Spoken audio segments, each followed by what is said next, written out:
Hello! Hello. Welcome everybody! It's Welcome to the 4th Owlboy anniversary. yeah. This has been a really strange year, hasn't it? Yeah. It's been very weird, and we're gonna talk a little bit about what has happened to us this entire year because there's a lot of stuff. That's to put it mildly. I guess we can start out by saying that you might notice a little bit of a change since last year. For those of you that caught our live stream last year, which was the 3-year anniversary of Owlboy, we were kind of huddled together on a couch. I think that was in my living room. Your couch? It was my couch. But the difference now is that this is our stage. Yup. We actually own this stage, which is really bizarre to say. And we kind of have to go through how we ended up at this point. Yeah. So what happened is we were trying to find a place to actually work from. There was a pandemic going on, so we wanted a place where we could sit at least 5 meters apart. Even though we're just like 3-4 people gathered at this office, it's pretty darn huge. And not to mention, part of what we've been doing for this past while, because, you know, Owlboy is the only thing that we've been doing. We've been working on a lot of projects, and as it turns out, pandemics kind of changed things. We've had to, you know, think of new plans. Particularly one of our plans didn't work out so well when everyone's sick. And what we decided then was that we were going to shift gears a little bit, and we were going to try and find a place where we could actually work together and be a little bit closer and figure out that part while we had this very unfortunate downtime. So what we've usually been doing the last years when we were developing Owlboy, where we had a tradition to go to GDC, to PAX, to all of these nice expos to show people what we're actually doing. This year we couldn't, so we had to delay a couple of things. Yeah, it's part of what sort of re-energizes us as a team, because I mean we're in Norway. There's not a lot happening here in terms of people gathering, and there's a couple of conventions, but the really big conventions is what has energized us to get back to work and like figure out what we really want to do. And since we didn't have the option to do that, we decided we were going to do this instead. But we needed a place to do that. And we're going to give you a little bit of detail about what this new office is, but I think the best thing would just be to show you the office. So yeah, if you want to take a look, here's the new D-pad office. here it is.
what do you think? Yeah, it's pretty spacious, but Yeah, it's a little different than what we're used to. Like we mentioned, we're kind of used to being in a tiny little cramped space. We have been for the past 15 years or so. yep. Essentially what happened was we were looking for an office, and then about 2 minutes away, where you partially grew up there, and I lived with you there for about 5 years, right down the street, there was an old theater. Yeah. That, you know, they've been putting on things here for years. This is it used to be an old cinema. It used to be the men's choir still perform here, actually. I believe they were the founders in maybe the 1930s or so. Yeah, they built it. And what we essentially did was we asked them, like, is this place for sale, maybe? And they said, well, you can have it, but only if you maintain some of the traditions and the plans that the building is already used for. So I guess technically we are like partially announcing that we're doing weddings now. So if you've got a wedding coming up, I guess get in touch. Yeah. No, So- actually we're pretty much focused on our game development. So Yeah, that's something that the building will run by itself. But for our sake, this is now the new D-pad office, and as you can see, this place has a ballroom, which means that this stage that we're sitting on right now is actually part of the main office. Yes. So you might be seeing a lot more of this place moving forward. And with a new office also comes a new address. So with the building means that you guys can send us your mail if you want to. So we have the wonderful mailing address down below. If you wish to send us fan art or mail requests or just the wonderful things that you made, now it's possible to do that. Yes. Which is bizarre to say because we haven't actually had a D-pad mailbox throughout the entirety of the company's history. No. So it's kind of weird to just have this at all. And to celebrate, we have a competition going on. For everyone who sends us fan art or fan mail by the 1st of January, will be in the competition to win a limited edition of Owlboy, either for Nintendo Switch and PlayStation 4. And this is the only way you can get it now, unless you scalp it on like Amazon. Ugh. Yeah, don't do that. It's I think the cheapest one is for like $100 at this point. So Yeah, there's not a lot of these left, but we've kept them for occasions like this. Yes. So it's perfect. In addition to that, we're going to be doing a little bit of a special thing today. Now, a lot of you, we asked in advance for some questions for the stream. But for the people that are in the stream, you can ask your questions at any time, and if you do, we'll be adding you to the Baguian bingo cage. and the Baguian bingo cage is essentially one of your questions will be sent to us. We have some wonderful people picking up all of the stuff that you guys are sending in. We're compiling it in a list, and then we'll you'll assign you to a number, and then at the end of it, we'll do a little bingo raffle, and whoever's sphere gets picked gets the special edition. Yeah. So You're all in it now. You can't leave. And we'll start by asking Simon a very awkward question. Oh, we're already doing the Q&A. Okay, Q&A has started. So, from Torok Albert, when is Owlboy 2 coming out? Why did you start with that one? Why are you doing this? So I guess we've said it before that Owlboy 2 will be coming out when it feels appropriate, and I think it's important that we don't want to give away what we'd be doing with the sequel to Owlboy anyway right now. and I've said it before that I'm pretty sure that if we made a sequel to Owlboy, it might not be in a form that anyone recognizes. So if there's going to be an Owlboy 2 that isn't the April Fool's gag that we put up last year, you're not going to suspect it. It's just going to appear somewhere, and you're all going to be pretty shocked, I'd say. So, Torok, welcome to the bingo cage. And yeah, as per usual with every anniversary, Owlboy is now on sale on Steam, Nintendo, and PlayStation. It will be arriving at a discount to Xbox in a couple of weeks. It's 60% off. Oh, we're going hard this time! For the first time ever. So if you have anyone who's been wanting to play it, now is the perfect time to get it. Well, you want to give a really nice compliment to someone with a lovely gift. You can do now at a cheaper discount. Yeah. We're not very good salesmen, but we're trying this thing. So, yeah. Let's ask you another question, and then we can jump over to our next thing. I'm ready. Let's do it. Okay, so from Robert Guerra. I love the music to this game. What was the process of writing the soundtrack and then getting it recorded? Well, this is a question for Jonathan. Yeah, it really is. He's the composer of Owlboy, and he has a lot of insight in how he made the soundtrack. But since we're in Norway and he's in Texas, yeah, that's kind of a problem working internationally during a pandemic. We are kind of spread out. Though part of the process that was part of adding you to the competition, really important. Part of the process of making the soundtrack for the game was really just, we gave a description and we trusted Jonathan to figure out sort of what the theme of it was going to be. We gave him surprisingly little direction on the different pieces. And some composers like that, and some composers want a little bit more restriction. In Jonathan's case, in fact, he would compose something and we felt like we'd had to add an area just because of that. Mesos was a good example of that, because he made a soundtrack to Mesos. For those who don't know or haven't played the game yet, Mesos is a sort of snowy area very far from the planet's surface, so it's cold and it's snowy. And I had sort of made this preliminary artwork for that and sent it to Jonathan. And he made this massive sweeping composition for the area. And the honest truth is that segment was going to last something like 2 minutes. And then he sent that track and we have to expand it. It has to be 60 times bigger than it actually is. So the reason why you have all these story bits and the various elements that we added to that area was because of Jonathan's music. Excellent. And when we're talking about music, we actually have another surprise announcement, and that is Savant Ascent is also on sale. And Void, it's Savant's newest album, is available today on Steam as well. And yeah, it's currently on 50% off right now.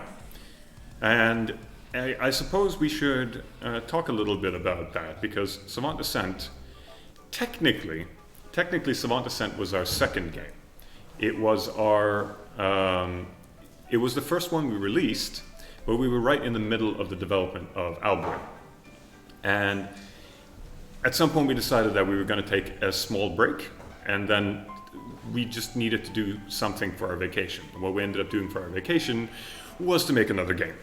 And as it so happens, we were good friends with Vinta, who is a music composer under the label Savant. And I'd already worked with him for a short while. And on his cover albums. Yes. And so on his covers for his albums. That's okay. Now we're getting somewhere. So we already had a sort of working relationship, and at that point we decided we were going to make a game together. He composed the music, we made the game, and we've actually been working together for quite some time on various things, and also potentially some new things that we can't talk about. No. But the announcement now is that Alex has actually joined the D-pad team. So welcome, Alex. Hello.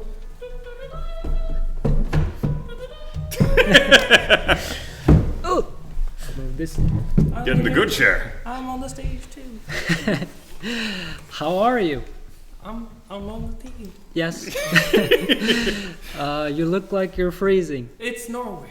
It's cold here. So you flew in from LA to join the D-pad team on our newest project. Yes. And That's right. yeah. So you and me, we've been working together for quite some time now. Yeah, I actually worked with him before I even met you. That's right. Yeah. I've known you guys for 10 years now. Yeah. Yeah, the reason I'm here today is because this guy sent me an email 11 years ago when he was making games before he met you. Right. And he started just using my music and asked to use my music in his games and stuff. And he told me about you, and then he said, I'm gonna work on this game called Owlboy. And I was like, oh, that's dope. And then I flew to see you, and then you were here. That was the first time I saw you as well. And I was like, this guy can draw. This guy can draw some serious stuff. And I was just like, to Jo-Remi, do you think I could just talk to him about it? And then I was just like sparring with Simon, talking about artwork ideas. And he just started sketching up stuff. And then over email later, we were just like, let's do some artwork. And the first cover he did for me, I have a t-shirt with that on. It's called Vario, and it looks like that. That's his first artwork for me. Oh, that's a weird memory, because that was sort of like, we haven't even figured out quite what Savant was at that point. No. So I'm kind of still experimenting with that. Was the logo ready? You did the logo He as did well. the logo for, this was the first time, because before that I just made it with Word. Yeah. I just went With in- Comic Sans. Yeah, Comic Sans and Word, and just but I sent Simon a bunch of like 80s metal logos like AC/DC, Iron Maiden, Metallica, and he just like melted every one of them together into one logo, and that was my logo. And it was like really dope. But after that, I just kept commissioning Simon to do my covers. And we've been doing like on and off because he's been busy with the game. He spends a lot of time on these covers. So But I remember that was the first time we got paid for anything, right? Oh, that's interesting. Yeah, because being an artist is generally not very lucrative unless you know the right people. So it was actually a really good working relationship that we got something mutually beneficial out of it. yeah, and every time we work together, we up the price a little bit every time. And I remember the cover Zion was the one I think you said you spent the longest time on because it has the most details. Oh yeah. And at that point, I think we both realized that while your crunch time on Owlboy is going on, it's gonna be difficult taking a 1 month out of that time to start working on something completely different. So I think we slowed down around like 2 years before, in 2014, when you guys were crunching on Owlboy. I think we kind of like, and I started doing some of my own artwork because I knew you were busy. Yeah. And so we've been on and off on the artwork. I think I've made some covers on my own. They're the shitty ones. if you ever look at the covers, the bad ones I did. Oh, man. I made all my covers in Flash. I drew them in Flash because I don't know what I'm doing. But there was a time when Simon used Paint, and I think at the MS time, Paint? yeah, I think at the time when you started working together, that's about the time when you started entering Photoshop, right? Yeah, because the early designs the early animations for Otis, and I believe the twerks in the game were all MS Paint animated.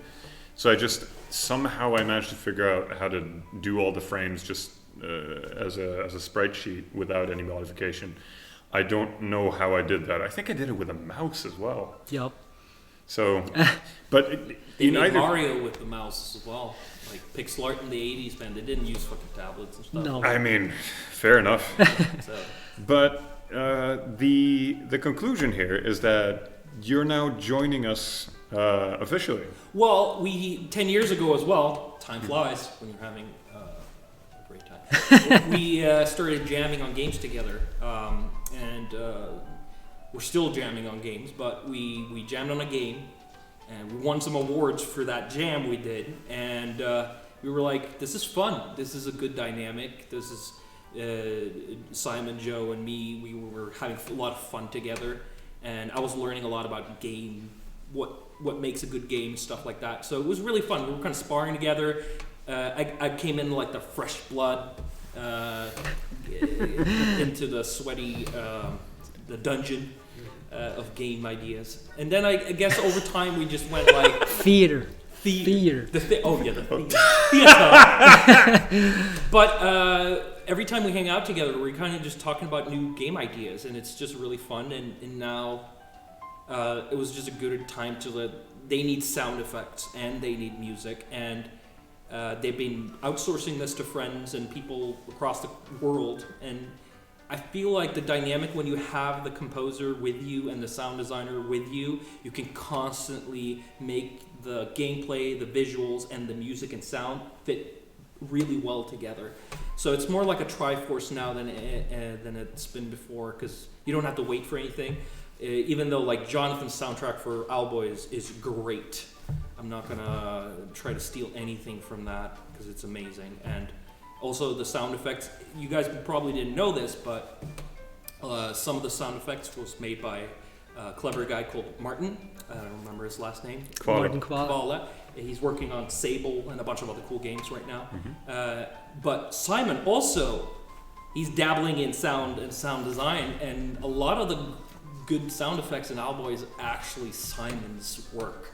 And I learned this by surprise when playing the game and going like, ooh, where's that sound effect right there is really good. And Simon's like, yeah, I made that one. And I'm like, I extended out a dog bark in a MIDI file and then stretched it out to sound kind of nice. Wasn't there a cow as well?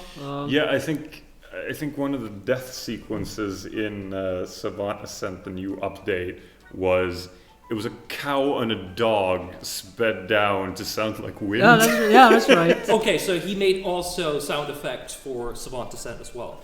I want to spit some truth to you as well about the D-pad logo. I think, is that you who made the... That's him. That's him?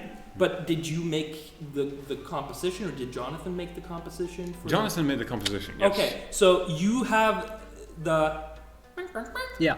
That's you saying jump. Yeah, somehow he got a hold of my voice because we were doing like tests. Yeah. And when we Debugging. debug Debug we do sounds. debug sounds, I just made like said Jump. out the action, like Fly. shoot, jump. And he took that, and it's actually still in the logo. Yeah. You should have seen that build when the Otis is running around and that just goes jump, jump. Really clear clipping at the end. Oh, that's great. There's, I think they're still in there somewhere, but yeah, we got rid of most of them. I hope. But yeah, back to the topic. Yeah, now we're working together. We're working on cool stuff. That we wish we could tell you, but pandemic has kind of put a few things on hold. Yes. There's a couple of things that are happening around this time, so it is unfortunately not a good time for us to reveal our full hand quite yet. But as things are right now, I think it's probably a good time to just celebrate Owlboy in general. Yay! So let's have cake. In fact, yes, let's have some cake. In fact, you know, let's do this right. How about we just grab this whole shebang over here? There. Okay. So we bought a D-pad cake. If you remember from last year, we did that time too. During our technical difficulties session. That's right. We started eating cake because the game didn't work. What does it say? Baguians ordered this. Okay. That's it. Oh no, the Baguians. the Baguians have ordered the wrong logo. Oh no, why did you do it? No, Baguians, why did you do it? Chaotic energy. Oh man, oh no. They're everywhere. If you remember that thing, that was the mess up on the... Are you cleaning out the Baguian traps? Yeah, I'm cleaning up. cleaning up the Baguian trap. Okay, that's okay. I don't Kind know of how got the to. impression they're like the mischievous gremlins Yeah. doing stuff they don't even know they're doing. No, they're lovely creatures. Did you guys sell out the Baguian what was the? I remember Baguian plushies. We do have a Baguian plushie, though I don't believe they are available anymore. Okay, so they're sold out. Okay, yeah, because that's kind of I think that was the first thing I remember you guys having made, or there was another one too. What was that? The green. The Gox. Was that a homemade? Yeah, that was Julie, my lovely wife, that made those. Yeah, I remember those So as well. some in the chat might actually have one of those. Yeah. Okay. Enjoy your cakes. We're gonna have a little bit of cake, and we should probably. Let's ask a couple of questions. All right, let's do it. While you stuff your face with cake. Oh, this is good. I'm gonna leave soon. Yeah. Let you guys can Okay, so since we're talking about that is a really good cake. Jesus. yeah, Wow. the Baguian's nose. Oh, we have a surprise. It's a surprise question, eh? A surprise question. Okay, do you want to read that? Sure. Listen to us eat. Okay, fra Flottebomben. How did you decide on owls? Was it always owls or something different at any point? Okay. This I can answer really easily. It started out as a lot of different things. I just knew that it was going to be a game about flying. Part of the idea was it was Super Mario 3's gliding mechanic. If you remember the Tanuki suit, or the raccoon suit, when you press a button, you kind of glide down. And I thought if you press a button and you fly, that could be an interesting concept. Maybe you reach new islands that you haven't been to before. Maybe you get to meet people that don't have the same language that you do. Actually, that was part of what became Otis being mute, was because maybe you weren't able to communicate. But that meant that we knew that we had to have a character that was going to be flying. So I started with aliens, I started with a person with a jetpack, I started with a girl with pigtails that uses them as a propeller. I started as, I think we got as far as a flying dog, and that year, yes, this is how old this project is, Okami was released, the first version. So we didn't do that. And then I was at the point where I was considering making it a seagull, and I still have that design. Yes, a seagull. That would have been very bad. Did you ever post any of these to... We wouldn't have been here today if any of those ideas were made. And then at the very tail end of it, Julie, my wife, she was my wife then, but she is now, suggested, how about an owl? I was like, that makes so much sense. Damn, where's her royalty check? Yep. No, she deserves all the credit. So the fact that Otis is an owl sort of projected all the other ideas from that, the wisdom of owls and all of that. So a lot of the story came, because I feel like a lot of story in the game is very inspired by all the facets you could possibly grasp from what an owl is, yes, what people imagine they are in lore, folklore, stuff like that. So, but have you ever, before that point where you found out it was going to be an owl, have you ever had a fascination or a knowledge about owl, or did you kind of go into reading about owls and going crazy, looking at all the pictures? I went in completely blind as to owls.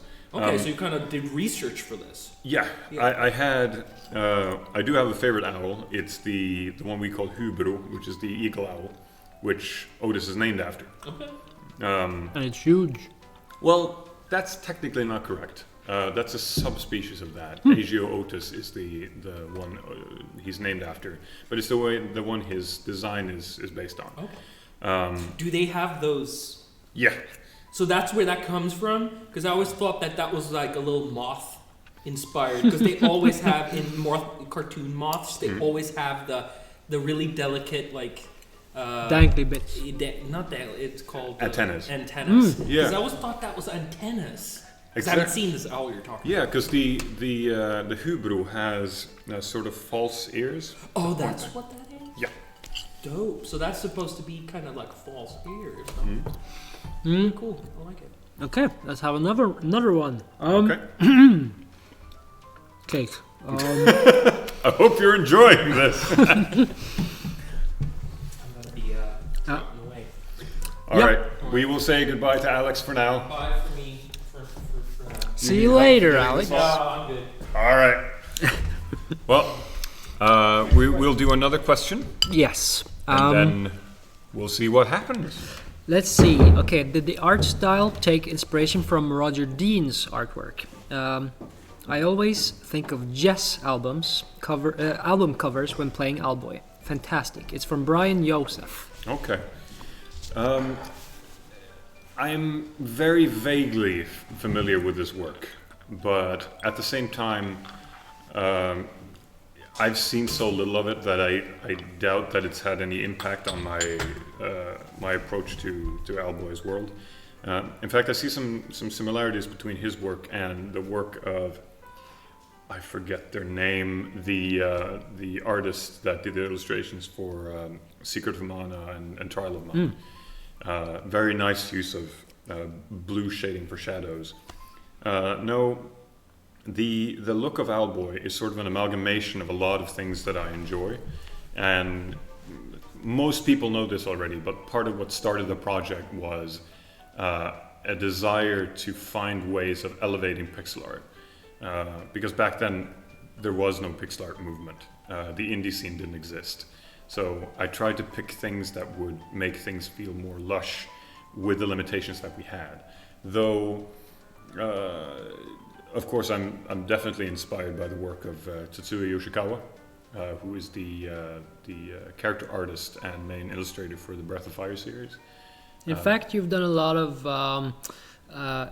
illustrations of the characters of that game. Yeah. Haven't had the fortune of meeting the guy yet, but we'll see, maybe one day.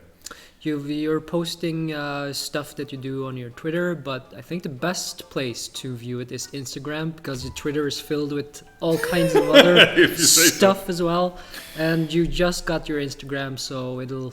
Oh yeah, but I'm not here to shill that today. We're here to talk about owls. Yeah. So on that note, we're gonna actually, we have a surprise for you as well. We're eating cake, but we gotta give you fans a little bit of something too. We've just released an official Owlboy wallpaper through Wallpaper Engine. It's on Steam. So if you search in the Wallpaper Engine workshop for Owlboy official, you'll find it, and it's from the scene that you talked about earlier with Jonathan's music. It's mazes. It's a kind of frozen landscape. It's a very nice place to be. And the good thing is that we'll be adding more as we progress. So yes.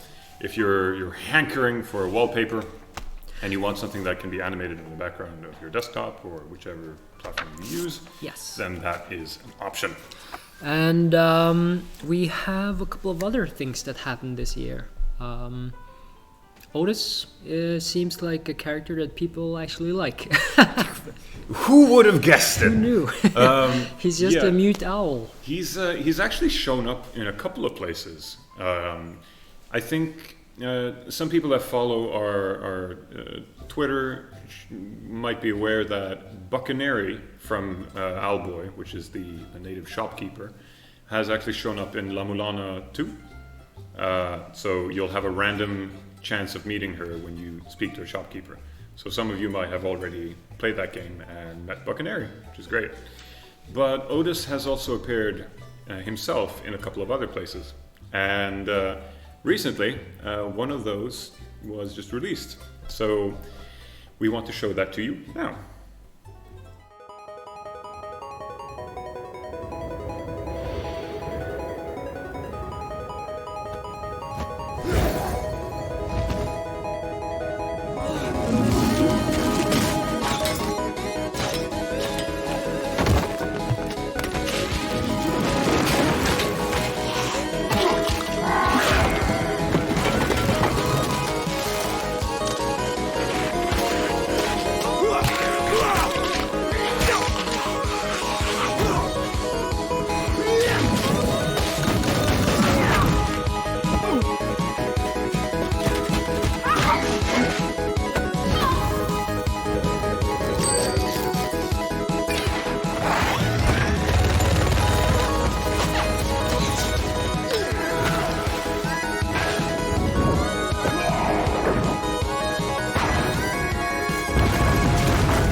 What do you think? It's an incredible animation.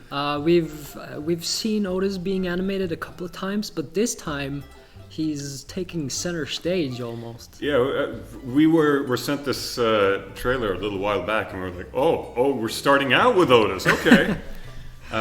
Strange thing, he's probably the only character in that trailer that has a voice. Yeah. Which is ironic because, never mind.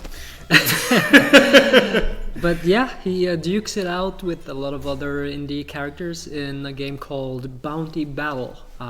It's on Steam, I know, and it's on most of the major consoles, so check it out. It's a party brawler, I guess we could call it. Yeah. So, we've talked a lot about Owlboy so far. We're gonna jump into another segment in a second. But I think we should probably do a few more questions because there's not enough. No. There's not enough contestants in there. No, we gotta wrap up those numbers. So we're gonna run through a couple rapid fire and see where we end up. And then we're gonna start playing Owlboy. Now. Go on. Okay, from Magnus Slotvin. What other high-resolution pixel games did you take inspiration from while making Owlboy? Well, this is a difficult question in that I don't tend to take inspiration from one source, and it's always like small tidbits of things whenever I make something. It's never one place in particular. I know that the community at large seems to think that Owlboy was mainly inspired by, Ghibli movies or something like Metal Slug. But the truth is, I've hardly watched any Ghibli movies, strangely enough. So my inspirations for pixel art are just kind of a vast array of things. I can just drop off a ton of games that are inspiring to me. Let's say Chrono Trigger, we could say the artwork in Trials of Mana, we could say the sprite work in Breath of Fire 4. There's a plethora of video games that I could put into one amalgamation, but the truth is there's no place in particular. I don't tend to look at a piece of work and just go, I need to rip that part from it. In fact, a lot of the look of things and the feel of things are just stuff that I experienced as I traveled. I used to travel a lot with my dad early in life, and part of what happened was, we did a trip. In fact, we did 2 Trans-Siberian Railway trips, which is the train ride from Europe all the way through Russia. One of them ended up in Beijing in China, and the other ended up in Vladivostok at the eastern end of Russia. And then we traveled through South Korea and Japan. And when I came back from that, I had a lot of ideas for video games, and you can kind of see elements of those things that I experienced in the early parts of Owlboy. So just the architecture and the way bushes were animated and the different colors that I chose, a lot of that was just travel. Whenever you do try to like pick things from other games, that's when you put it on your Twitter page as personal work. Like, oh yeah, some of my favorite ones are, like the DuckTales repixeling, and just make it as high fidelity as you can. The latest one you did was the Mega Man one. Yeah, I've been dabbling with some mock-ups for Mega Man games. I'm sure a lot of people are familiar with the Chrono Break trailer that that everyone is upset at me for. Yep. Yeah. That's the problem with when you're doing, because I'm just doing these things on my off time because I'm making art 24/7 that I can never show to anyone. And so the only things that I can actually show are the things that have no consequence, which is fan art. Yeah. But I always try to go a little beyond when I do those things, and then it ends up with like a million comments saying, why isn't this an actual game when I'm actually making games currently? There were so many people that came to your Twitter and like, I know person from Square, can we get in touch with you and start with that? But, yeah, I mean, maybe once we're finished with our current projects, we can start looking at it. Which is, given our development time, probably in 150 years. Yeah. But we'll see. All right, we'll add that to our bingo profile. cage. Next up, can you recommend a few games that either inspired you or look similar to Owlboy, from Håkon Brostigen? Inspired or look similar? Oh, we got a magical question coming in from the sidelines on the magic stick. All right. And I will let you add that to your pile. So for games that we can, recommend or that looks similar to Owlboy. Well, I suppose the obvious one is Iconoclasts. Yeah. Because that was developed at roughly around the same length of time, made by Joachim Sundberg, which I think is an excellent game. There's of course a game that hasn't released yet, Heartforth Alicia, that is still in development and is looking excellent. And I highly recommend that you go and check that out when you have the opportunity. Developed by Alonso, which we've talked to.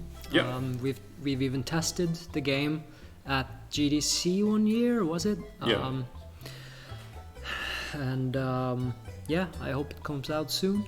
It will. But we know what it's like to sit and work with stuff forever. So one last one before we do some playing. Mm-hmm. Do you have any plans for future games or DLC? Oh, do we ever? So I guess the easiest way to answer that question is that we have so many games that we want to do. Yeah. But the unfortunate thing is that we can't talk about it. There's part of the frustration about doing video game development for so long is that you can't open the present before it's been wrapped. And I mean, I've expressed this openly a lot of times, is that I wish we could just talk about all the things that we've developed. Yeah. We have, I can't even say how many projects we're working on, but we're certainly working on a project right now. And as soon as we can, and I don't think it'll be long now, you're all going to be hearing about it. So get ready for that. Yeah. And with that, we're going to play the game that's actually out. Yes. So for those uninitiated, last year we decided the best way to celebrate Owlboy was to play Owlboy. And what we decided to do because it seemed fitting, is that we're going to continue from where we stopped last year. I believe the area that we're in right now is just after you leave Veli, which is your hometown, and that a tragedy happened. Your hometown got attacked by pirates. So what we're going to do now is that we're going to jump right into Owlboy, and we're going to see where we are. The last time we did a little bit of a developer commentary, but please ask questions if you have any, as you will be added to the bingo cage if you do. So, all right. So, let's see here.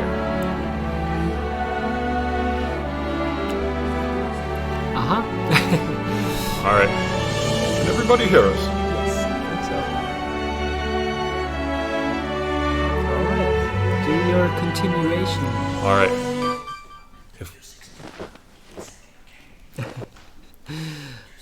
All right, we're going to adjust the volume a little bit. There's always one technical issue here. All right. Let's see. Everything good? Yes. All right. So if the chat needs us to adjust anything at this point, just let us know. So what we'll be doing is that if you have questions, then you can still submit them to us, and we'll read those out. Yes. And then we'll continue going through the questions that you've already sent us while we play. And in the meantime, we'll do some commentary. Yes. So at this point, Otis has just left his hometown, the only place he's ever known, and he's brought his trusted companion Getty with him. His best friend. And they're now about to leave. Oh, stop. Go down a little bit. I'm just gonna give you a little bit of a developer insight here. I think we mentioned it last time too, but there's a ton of secrets in Owlboy. Usually when you'll encounter them, you can see tiny flies around. Can you see any right now? If you go up a little bit and go left, you can see the other left. There you go. Okay, go straight up now and to the left, and there you are. So as you can see, if you've never played Owlboy before, you have like small little hints as to where you need to go if you absolutely need to. If you're a treasure hunter. So Otis and Getty have not left their town for quite some time up until this point, so they're about to head towards Tropos, where they'll be headed towards the Owl Temple in an attempt to stop the pirates from attacking the main capital, Advent.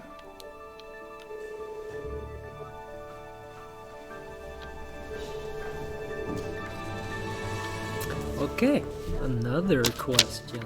Let's see.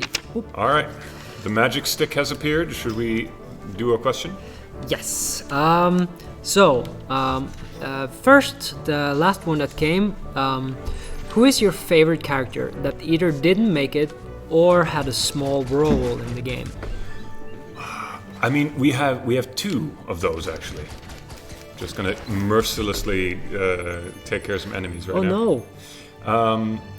I think there's a character that did make it into the game but didn't have the full role that we wished for her to have. Yes. Chrono is a character that you'll meet in Advent at a later point in the game. And I'll be heading into Buccaneer's place in a little bit, but let's see if we can finish up this question round first. Chrono, if you look at this area that I'm exploring currently, this is the open area of the game, Tropos. It has a little bit of area for you to explore. It has some secrets here and there that you can find. Oh, I had so much fun adding those birds. Yeah. But we never added their actual sounds, I think. That's true. I think you made them with your mouth.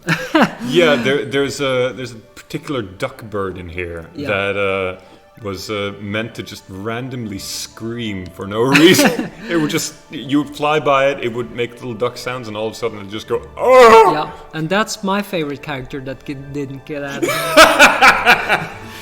But Later in the game, you'll meet a character called Chrono, and in this area that I'm flying through right now, this map used to be about, I don't think it's wrong to say about 5 or 6 times as large as it is. It turns out we had to cut all of that because it was, frankly, quite boring. Yeah. But Kernel used to be a gunner that you could pick up and play as. Her special ability was a bamboo rocket launcher that would fire bombs that you could tether to. And part of the idea was that you were going to fight a boss called an Algros, which is a huge flying shell. Yeah, it's like a stone shell thing with slime in the middle. And the idea was that you're going to bomb that. And it was like an optional boss that you could find in this open area. It was fully animated. I don't think we added sound effects for it, but... I think we added quite a bit to it. But the part that ended up happening was just this entire area was so big and sprawling that we couldn't add enough content to make it justifiable. No. And then, as a result of that, Kernel didn't have any use anymore, and we unfortunately had to cut her from the roster. And that's actually the question that got brought up here from 3D Yuan. Is there any content that you cut that you regret? And yes I think most of Tropos, we worked on it for a long time, but the game just got too inflated. Yeah, it was too much stuff that we didn't necessarily need, and we tried to sort of trim it down to make it as I don't know. We didn't want to have all that fluff that a lot of games have that you just kind of waste your time. Yeah. However, you'll notice I'm standing next to something right now. It looks like kind of a lollipop pole, but what it's actually meant to represent is a ferry stop. And that was my second part. This is a character that we actually completely cut. You were supposed to use these stops as a quick travel. And we had a ferryman that would show up and move you from place to place. Unfortunately, even though he was fully animated and was part of some cutscenes, we had to cut him because, as it turns out, it was actually pretty easy to navigate between points, and he didn't actually serve as much of a role as we would want him to. No. Which is unfortunate. Another part, if you look at this island right here, this one that I'm aiming at currently, there used to be a giant segmented tower here. In fact, there used to be 3 of them in the entirety of Tropos. Part of the reason this island, I actually believe it was this island, is mainly as a treasure chest right now, is because at a later point in the game, you're supposed to come back to Tropos, and you were supposed to finish a kind of interesting puzzle in order to return to a previous area. And these were fully animated, they were massive, and I'm honestly kind of proud of how they looked. It's one of the bigger things that you ever made for a game, like apart from like the biggest bosses. Yeah. So this was an absolutely massive set piece. In fact, I showed it online before the game was completed. But as it turns out, they were somewhat complicated to add, and at that point we were just overworked and we didn't have the time to add more. Yeah, and that ties back into a question from David the Goliath. Whoop! Oh, there he goes. You okay, Giddy? Poor old Giddy. Is it difficult to do indie game development in Norway since the cost of living is so high? And we were pretty. We just got lucky. My mom and my dad, we could live there rent-free for a ton of years. And our team were super awesome in that we didn't have to pay them. We have, I didn't have a salary for so long. Yeah, we survived mostly of spaghetti for quite a few years. And I think... When we say that we've offered a lot to make this game, we're not saying that as sort of like a please give us sympathy kind of a thing. Not having the opportunity to eat, not having the opportunity to move to your own place, you don't have the option for a second amount of income because these things take a long time to develop. And if you start taking on secondary jobs, you're not able to focus on the game the way you want to. No, I tried having a part-time job for a while, but in the end, we just had to fully focus on the game to actually be able to release it in the end. Flower delivery. So, I worked for my mom for a little bit, and then I was able to make, yep, spaghetti money must be had. so that was part of the sacrifice. Yeah. But we should mention during this time we did get a little bit of funding from the Norwegian Film Fund. Yep. And part of the reason we could do that was because we were one of the first applicants. I don't want to say this as sort of like an endorsement of ourselves, but some claim we are one of the first indie companies in Norway. There have been like medium-sized companies, but the first companies that showed up during the indie wave, as people know it now, we were one of the first. So we were one of the first to apply for funding for video game development. And the term film fund sort of speaks to that, because it used to just be the film fund. And it's still called a film fund, but Yeah, exactly. but the first one that I noticed when we started out was Krillbite, who did Among the Sleep. Krillbite did an Yeah. excellent job on that game. They released Mosaic this year. It's on Steam and all the major consoles as well. Mhm. So check it out. And that's where Martin does his main work as well. Danger. So we're pretty happy that we actually got the funding that we needed to finish Owlboy. If we didn't, we probably wouldn't be sitting here right now. Yeah. And we're still independent, and that's largely because we got funding from the film fund, and my mom and my dad being so supportive. We've had a lot of support, despite what it might seem. Did you use my cover art money for spaghetti? Yes, Spaghetti money? that's spaghetti money. For the most part. No, pardon me, I'm going to torture this Baguian for a minute. I'm really fascinated about the spaghetti business. And there's a question from Ice Wolf, spelt with an 1 and 3, and from our Discord community, and he says, Baguian bingo, and yes. Is that a question? Yeah, that's Well, he's in the raffle now. that's Congratulations, Ice Wolf. You're now in our. Guys, bro! so that's You're in our competition now. that's Ice Wolf in the bingo now. I'm about to learn the dodge move from this helpful Baguian. Yes, one of the things that I did here, I remember, was to just you had an animation of Baguians running around. I didn't realize. Apparently, the Baguian is speaking above me right now. Oh, oops! So I'm like, He's back there. wow! It's because you added a rolling animation for him. You're so, natural. Wait, that's above you, isn't it? Yeah, Jo-Remi is the Baguian. Oh. Yeah, I'll be the You gotta say the Baguian. line. We don't have a Baguian plush with us, so I would have gotten You have a him. Baguian hat. I do, somewhere. But yes, he teaches you.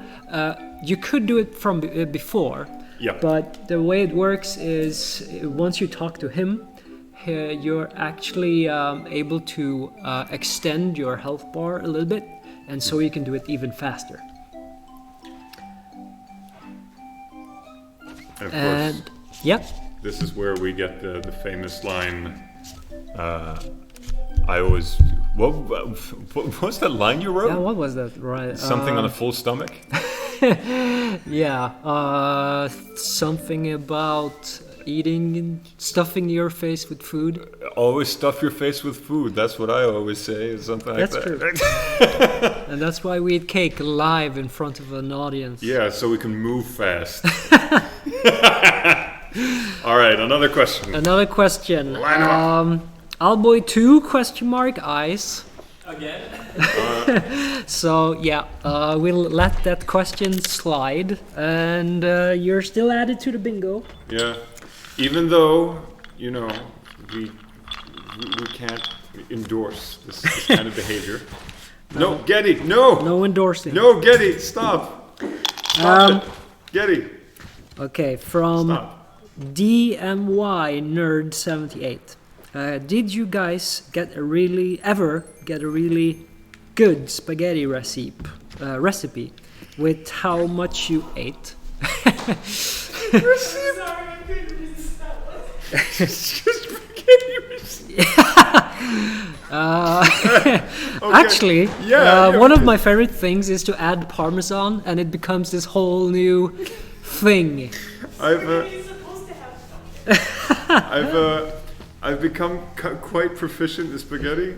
Like now I do bolognese, I do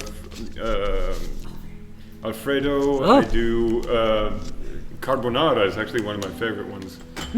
I've become kind of a carbonara snob. That's the one with the white sauce, right? Yeah, carbonara is great. You want to get the recipe right now? I'll give you the recipe right now. Now that I think I'm full from that cake. now that the mysterious man is gone, and we'll go up to the mysterious owl temple. Yes. Did you talk to Buccanary? I didn't even notice. I didn't. Do you No? want to go back and talk to Buccanary? Actually, let's save that one for later. Okay. Okay, so here's a question from Tenacious Odyssey. When will Asio love us? Well, that depends. That depends on how observant you were during your time playing the game. Yeah. Asio is an interesting character in that we sort of developed him to be the antithesis of the rest of the characters in the game. You wanted Asio was supposed to be sort of your first window into the world and how anxiety-ridden and stressful this whole thing was in the eyes of Otis. But I never felt like Asio was a bad guy, more that Otis has a very strained relationship with a lot of people and of himself. And I suppose your view, your view of, oh no, Oh yeah, this is in this part of the game you have to learn how to use your spinning thing. spin attack, yeah. The only attack that Otis can do on his own, but it doesn't actually hurt anything. It just stuns them for a little bit. So he's very weak on his own, which is exactly why we added Asio in the first place, to remind you. Yeah. To remind you how weak Otis is, especially in the beginning part of the game. Yeah, and there are very few characters in Owlboy that I feel are explicitly just evil. Even the people. Oh, I keep hurting him. I don't mean to, Getty. I'm sorry. Why? There's a lot of characters that are either misunderstood or sort of forced to do certain things because they don't have a choice.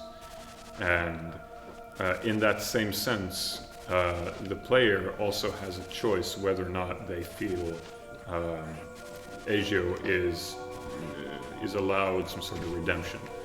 And I feel like I honestly think we handled that pretty well. I think the fact that not everyone is willing to forgive Asio for how he's behaved means that I think we hit kind of a nice threshold on that one. Yeah, actually, Asio is one of my favorite characters because he was fun to interact with.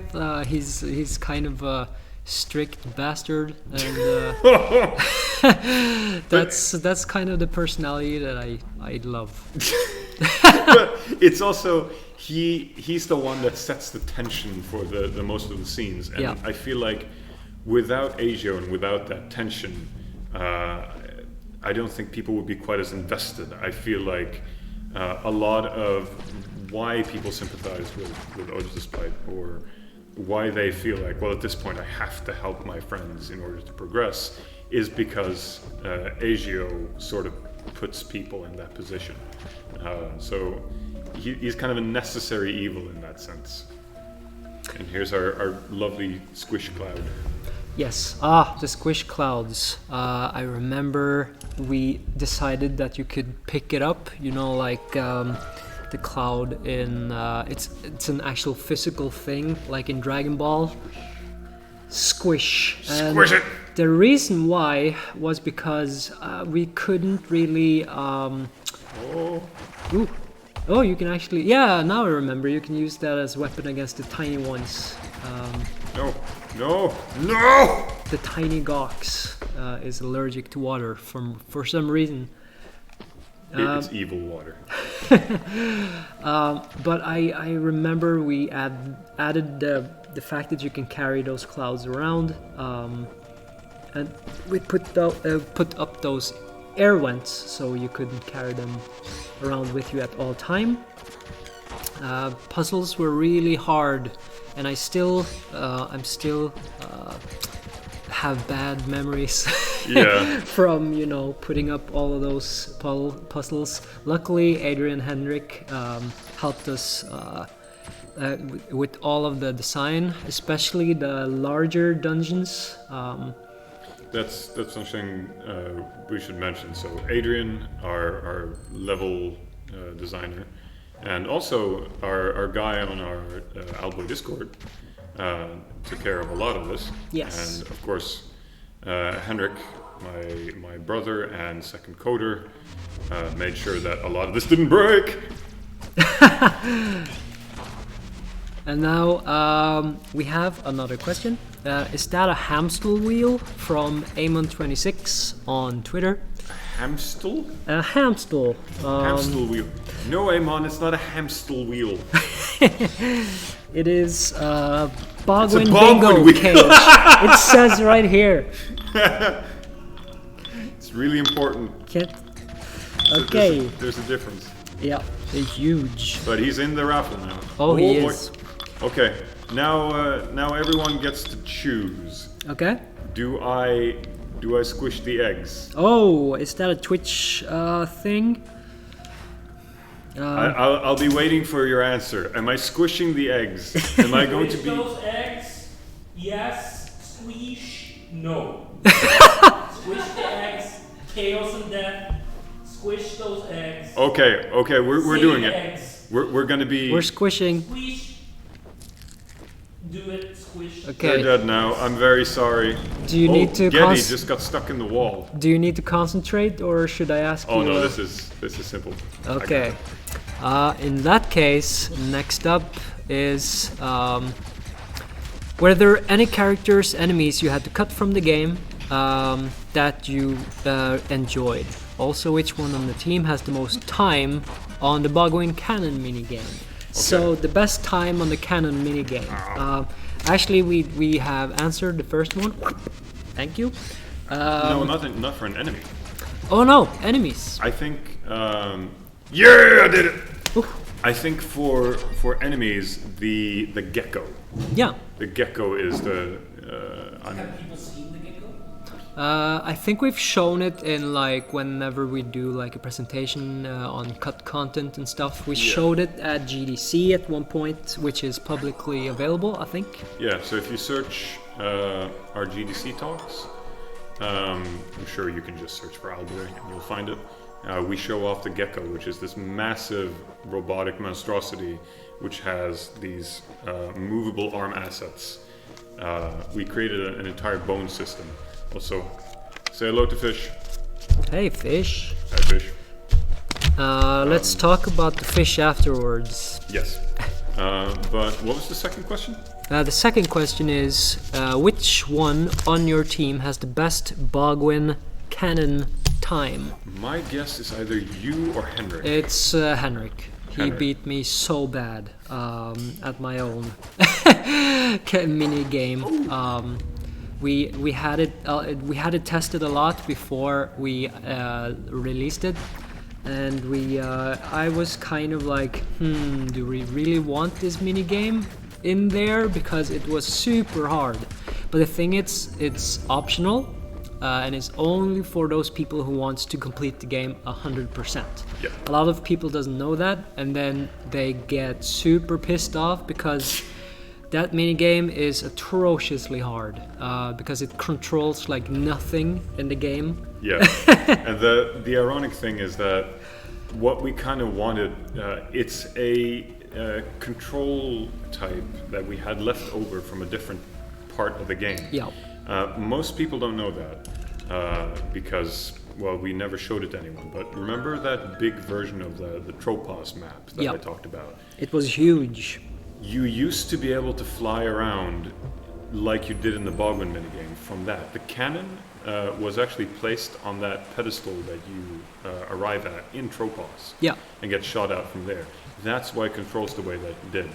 And then we decided, well, this is kind of a small, tight space that we have left over. How about we try to see if you just can't hit any walls? Yeah. And but that's kind of the frustrating part about this, the whole Baguian minigame, is that there are a lot of people that just thought that this was something you had to do to finish it, which led to some unfortunate frustration. Yeah. I'm still like 50-50 if we should still just remove the damn thing, but people seem to enjoy it for what it is. Oh no. So a question from that was a question from Tiny Sketchy. She also did some fan art, which is on our wall here. Which one is that? I'll point it out. Oh yeah, point it out. Where is it? Let's see. It's a huge wall at this point. I mean, look at all this stuff. Yep. That's a thing that we don't point out enough, is that we get so much art from our fans. Actually, let's once we're back to the main camera, let's have a close up and look at all of the fan art that we got. Let's see here. I need to do the squish. We're doing the squish. Okay. If you wanted to, this is from Parish Flareon from the Twitch channel. Right. If you wanted to, would you add voice acting to Owlboy or future games? I think that's a pretty hard no, and part of the reason, this is sort of a design principle that we've had for a while, but doing voice acting is that's a separate art form. And that means that if you're adding it, you have to be good at it. And a lot of people add voice acting sort of as an aside. Let's say that you want to release this game in Europe. Then we have to have French, German, Spanish. Yep. And then we have to find all these voice actors that have to be really, really good at providing their voices. And this is not something that I think we can provide. And I think it would sound less interesting to people, and we want people to feel engaged. But the second reason, and I think that's an important reason that isn't just the practical application of it, is a lot of what we do is insinuation through abstraction. You have a lot of leeway to sort of give an idea of something without saying that. And once you add voice acting and you have you hear the actual voice, that means that you can't put in that voice that you have in your head. So it's kind of like a book. It's kind of like a book. Like you fill in the blanks with your own personality, and it means more to you because of that. Yeah, that's part of the reason why some of our projects, we don't use actual instruments. We make an approximation of that, and we try to insinuate what that is. Yeah. It's the same thing with pixel art. You sort of fill in the blanks yourself. That adds to the work because you're putting something of yourself into it without us just blatantly telling you what's there. Yeah. For my part, there are some voice actors that I specifically had in my head as I wrote some of the dialogue. And one of those is a Norwegian actor. He's the voice of Jafar in Aladdin. Oh, yes. And I wanted him, every time I wrote, I translated the game into Norwegian. I had his voice whenever I wrote Asio, and so I thought, if we're ever gonna make a Norwegian voice acted trailer, we're gonna have to get this guy. Yeah, and there's there's no secret that a lot of the characters that we have in the game, I've just made preliminary sounds for. I mean, the reasons Baguians sound like is because I was just making that voice while I was drawing them. Yeah. So that's why they're talking animation while they do that. I was just drawing that. It's like, what would that sound like? Yeah. Just like, But I think like voice acting, it highly depends on, like, we were all part of writing the story. Me, you, Henrik, Adrian, and even Jonathan.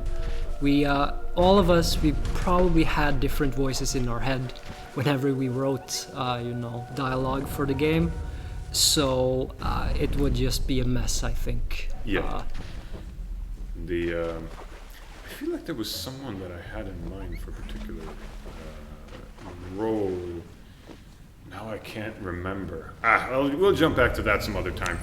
Let's jump to the next question from Julian Access Dio.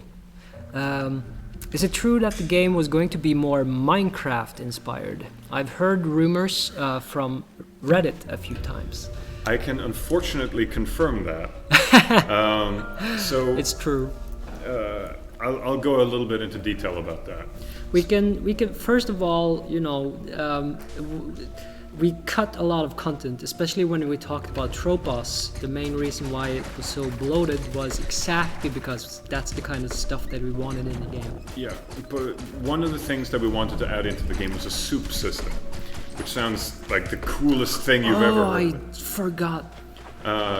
The idea was that you would, the canteen that you got in the store, you would be able to fill that with various kinds of soup based on the different issues that you found. Issues are the carrots and the consumable they're vegetables. Not called carrot, they're called orangish. Yeah, orangish and reddish and bluish because we're very clever.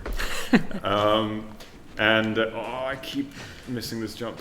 But the idea was that you would bring the various issues to the thing, and they'd be ground up into soup that would then have various effects. But then it turned out adding those effects sort of diminished our ability to design certain areas. And I'm about to grab a secret right now, so if you've never seen that before, here you go. Super secret. But another part that we hadn't spoken about before is that there was a certain big city that was there before that we ended up cutting most of.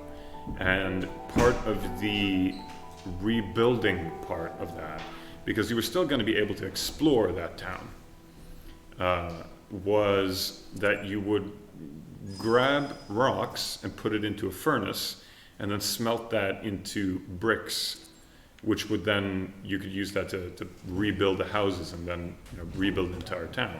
And remember the ferry that you mentioned? You were supposed to be able to put these materials into the ferry and then, ferry them around. Yeah. So the ferryman actually had more of a function than just, oh, here comes the magic stick. Thank you. So the ferryman used to have actually more of a function than he did before. So he wasn't just, your transportation, he was actually bringing your materials. But as it turns out, there wasn't any particular reason why you necessarily had to do it where you rebuilt an entire town. And for that matter, it turned out that the impact of that area was severely lessened by the town surviving. Yeah. So we decided to skip that whole bit. Yep. And I missed. While you're on skipping things, this was a place that we revisited so many times. The wine water throwing bit. It was before I started working on Owlboy. Yeah. It was a part of the initial game, and there was several puzzles with this plant that needed water. In the end, we just ended up with this one. Yeah. Because with a lot of things in Owlboy, a lot of stuff got cut and repurposed, and things had to feel right. Yeah, the idea was that this entire area was taken over by this mass of plants, but unfortunately this was the only one that survived the development of this area. So this feels like it has a much more of a significance than the rest of it, though that's something I don't think most people noticed, is that once they get to the end part of this plant is actually tied to what's happening. Yeah. So this is not an insignificant plant. This is sort of the reason why things are the way they are. And of course, we're about to enter everyone's favorite area. Oh. The gnomes. The gnome area. The most terrifying thing in the entire game. It's actually got kind of a horror vibe to it. Fun fact about these guys, we were supposed to have several places where you met them. But as it turns out, people were so terrified of them that we ended up sort of not using them again. Yeah, like with most things in Owlboy, we made one huge chunk and then we just decided, okay, this is going to be a standalone thing. We ended up with a lot of unique areas because of that. Yeah. We didn't have to reuse a bunch of things, so one of the compliments that we received on the series is just how many unique places the game has that never get used again. Yeah. You know, we can thank the long development cycle for that. Yeah. But come on, let's get some questions in here. Who made the gnome gargling noises from Rosie Hyena? That's actually a good question, because I feel like Jonathan just sent us that. Yeah, I seem to remember he did. Which means that either Jonathan just cleverly manipulated something, or that's Jonathan. Yeah. And since we don't have the answer, you're now free to believe anything you wish. For our next anniversary, we'll have some new gargles. We'll get confirmation from Jonathan in that one. From Shadow Dude. No, Shadow Dude. Okay. How does the cape work? Is it part of their flesh or a type of bending only owls can do? We never explicitly state this in the game, but the owl cloaks are something the owls inherit. It's a type of garment, and it's passed down from generation to generation, and it is part of the house that that family is part of. So you can actually see the emblem for each house in every owl's cloak. Though I'm not going to say what house Otis is in, because I don't feel like that's something that the public needs to know right now. No, but yeah, it's something that they wear, and it's an item that has incredible strength. Part of a misconception that I've seen a lot of places online is that Otis is just incredibly strong, but it's the fact that this owl cloak can carry insane loads while Otis can just mostly hang on. Yeah, with his iron gauntlets. Okay, so we have a question from Pack Dies. I don't know if that's a spoiler, but it's a spoiler. The ending of Pac-Man. What was the inspiration for the pirates, and why are they robots? Was that a spoiler? I mean, it's 4 years since the game was out. I suppose. It's fine. The inspiration for the pirates. The truth is that I've just always been very fascinated by masks. Part of the idea of the pirates was that I liked the idea of someone wearing a mask that is their true representation of their face. So in a sense that you can choose who you want to be, but at the same time, it also becomes their personality. So if you pick just a really weird looking mask, then you can kind of, that becomes you. So sort of my early depictions of, now I forget where I'm going again. Isn't it supposed to be a cloud here? Yeah, you can find a cloud on the left side here. You just need to unplug something. Oh, there's a plug there. We're very, very far from... There we go. From the screen. Yeah. Yeah. Yeah, so my earliest drafts for the pirates were just kind of regular people wearing just weird masks and trying to figure out like what kind of people would be wearing masks in the first place. Yeah. And then the idea that this was a group of people that had chosen to wear masks as sort of their new identity became what pirates were about. It sounds like I designed it the other way around than what you sort of would expect, but in the end, what it led to is sort of, you know, the robots taking on this new identity as pirates, and then sort of choosing for themselves what their roles were going to be within this new society that they created. And I guess that's what got me kind of confused when we were making Savant Ascent. The main character is the alchemist, and he also wears a mask a little bit similar to how like the robots in Owlboy look. So I always thought that he was a robot alchemist, but I guess and I always thought that was super fun, but apparently he's not. No. Well, we can't say that for sure. Or can we? Okay, next question. Why owls from Xuli Munu? Why owls? I suppose we've already answered that question. Yeah. They went through a lot of, you know, everything just clicked once you made them owls. Yeah, and actually, okay, we're about to get an introduction of some people's favorite characters, Alphonse and Dirk, where they precariously crashed inside of the ruins in a rush to reach the capital. We did go through a lot of different designs before we landed on an owl. But one thing a lot of people don't know is that the first few characters that I sketched were just sketched in one night, and I pretty much kept the design exactly as is. So it was Otis, Agio, Getty, and the Professor were all sketched in the same night. And outside of Otis being somewhat fluffier after a while because he got more hair, he used to have it very, you know, combed back. Most of them were pretty much exactly the same. Yeah. So here we have some examples of the various masks.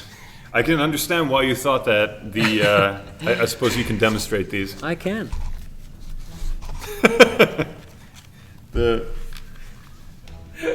So as you can see, this is you can see how people thought we were robots. Should we just do the rest of the stream like this? Actually, I have two heads now. I have to prepare because I'm about to do a boss fight, so if... It's a me, Mario!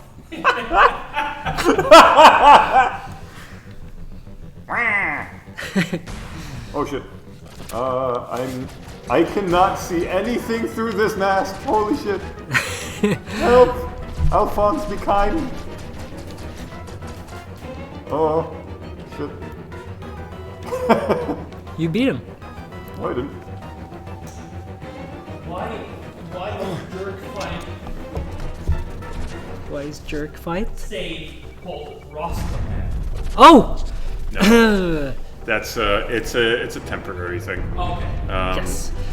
In the code, that was because we didn't have a name for him. He was the final character that we gave a name for.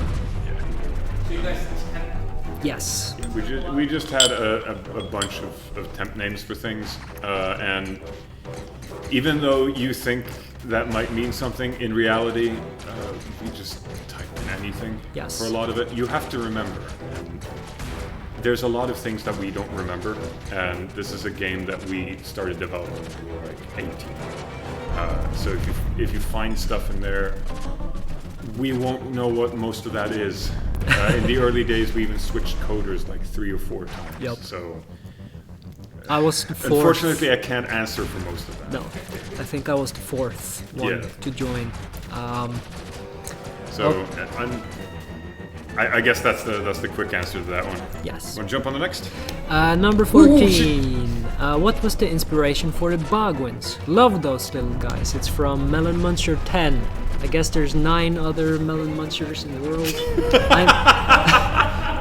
I'm one of them. So, oh yeah, fuck yes, I won. What was the inspiration behind the Baguians? Okay, Yes. so the main capital of the game, Advent. The original idea was that it was going to be a town filled with noble, sophisticated dinosaurs. Like we're talking T-Rexes walking around with monocles and twirly mustaches. You actually have a couple of mock-ups of the evolving, evolvements of the Baguians. Did you ever publish that?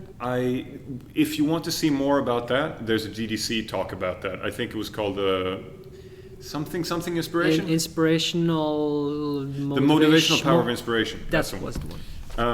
But the short answer is the Baguians were actually supposed to just be kind of goofy little velociraptors that were in there.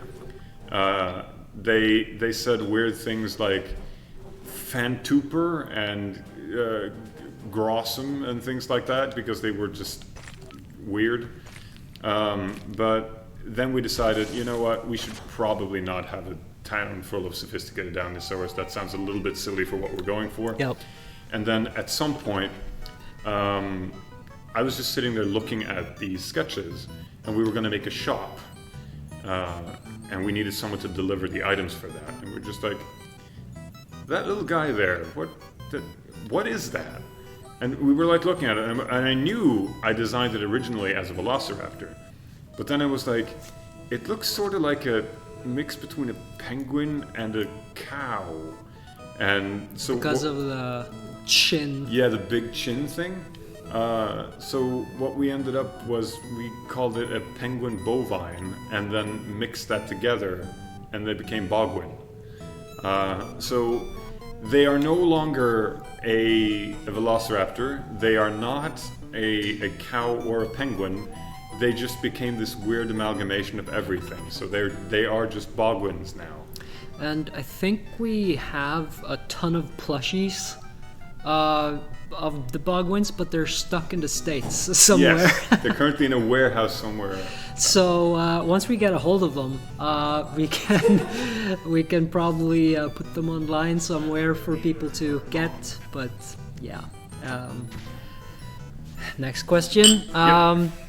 From Muna Bloodwolf.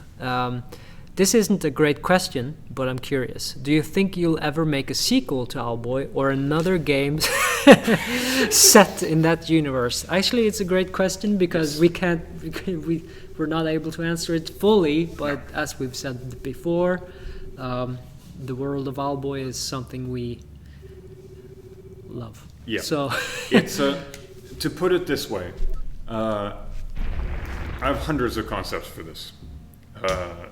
I have so many design documents and ideas. I know what happens after Owlboy, before Owlboy, alternate timelines for Owlboy, alternate spaces for Owlboy. There's so much Owlboy stuff that we can tell and show and discuss. The only thing, literally the only thing we can't do is tell you about it. Because once we do, that's an announcement. and we don't have the opportunity to do that. No. And we really don't want to do that thing where we say like, maybe you'll have to see, because that's cruel. We don't want to do that to people. And remember, this is Owlboy's 4th anniversary, so it's been a couple of years since we've actually announced anything new. And the reason why is because we're doing a lot of experimentation with concepts that aren't Owlboy. So it's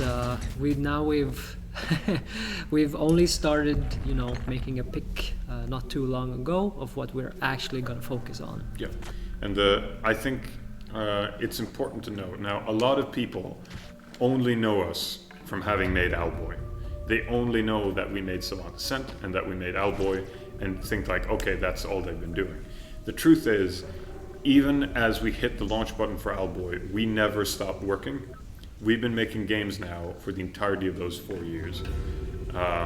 And I've said this publicly, and I've said this to a lot of different places. The goal of making Owlboy was not for us to get rich, or for us to cash out a big check and like say goodbye. And buy a theater. Yeah, well, that wasn't exactly the goal, but we ended up doing it. No, the goal was to give ourselves the freedom to make more things and experiment without having to think of the entire company going on. Yeah. So essentially what this means is that we've had the opportunity to do that. We've experimented with so many things because we can. And there's so few companies that can sit down and just say to themselves, we're now going to make whatever we want. Let's see if it sticks. If it doesn't, we'll just start something else. And now I think we have a couple of ideas that I think could work very well. And we can't tell you quite yet because the timing isn't good right now. I can say that much. We want to show the games like when we actually can show you firsthand. Yes. And we've been so used to actually physically interacting with our fans that now that we can't, we kind of want to wait it out till we're able to, whenever that will be. And now the game has stopped. Because I clicked on stuff. I'm an idiot. No, it's okay. fine. We're fine. Next question. For the devs, what has been your favorite or most memorable fan interaction? And this is from DarkBeatK on Twitter. This is a difficult one to answer because it's. I don't want to give the impression that it's only one thing that's meant a lot to us. The entire process of meeting people and working on this job and speaking to people over a long period of time has given us so many unique interactions that we can't choose one. I would say, we've had people that have said that we've positively impacted their lives, that we've helped them through some hard things. And we can't take credit for that, of course, but it's still incredible to hear. And seeing everyone's artwork, just the things that people have sent us over the years, like this is what keeps us going. Just seeing the stuff that you guys make and the things you send into us. I think, honestly, when we're out and we meet people at conventions and everything, that's been the single biggest motivator that we have. This is but a fraction of all the things that we got even on launch day of Owlboy. And so, if I had all the ink in the world, my ink cartridge ran dry as I was preparing for the anniversary. But for our next one, we will fill this entire hall, hopefully, with fan creations, and everything that we see is just keeping us going. And I realize how that sounds, because it's one of those things that you hear on TV and the internet and everywhere else. Like it's this sort of Grammy speech. You go, "Oh, thank you for all the fans. They really kept us going." But the truth is that it is actually what got us through it, and it's impossible to say that in a way that doesn't sound hand up, but genuinely, like the interaction we've had with other people is what made this feel worth it. And I remember distinctly the first time I met with fans of the game, because I joined when you had been working on the game for 3 years, and we were going to the IGF, the Indie Games Festival in San Francisco, and people were queuing up to play the game, and we got super honest feedback. I came back with like a book of changes that I wanted to do with the game. People couldn't play it. We had an intro area that was impossible to beat. I mean, this was kind of the intro, Owl Temple. The Owl Temple was actually the first stage. That's why internally we still call it Dungeon 1. Yeah, it's actually the second dungeon of the game now. And we added the first dungeon because of all the feedback that we got from fans, and the game would have not been the same. We thought at that point that we had it. we even announced that the game was coming out in 2011 because we were so, yes, the game is almost done. Yeah. And then I died. No. Whoops. And then we listened to our fans, and we spent 6 more years working on the game. Yeah, because the truth is, when we got that feedback, and because we released a short demo, and the idea was that we were going to release it pretty soon, right after that. As it turns out, the feedback was, people liked it so much that they expected it to be 6 times better than the game actually was at that point. So we felt like we have to live up to those expectations. That's how much we valued what people told us. Yeah. That's why we spent 10 years working on this thing. Is because if it didn't live up to what your imagination was, it wouldn't feel right. Yeah. I think that answers the stuff. Yep. It's a short, brief answer. Now for another Otis question from Soul Error. Otis is shown to have a big collection of books in his home. Does Otis collect books and enjoy reading as a hobby? If so, what genre does he read? So there's a canon question, and then there's more of a speculation question. A lot of the stuff in Otis's house is it's school books. Like he is completely bogged down with the academics of being an owl, and part of the theme of the game is just how much weight there is on the expectations of owl to live up to their reputation. So a lot of that is just books for class that he has with Agio. But then I have a suspicion that he likes high fantasy, just escapism in general.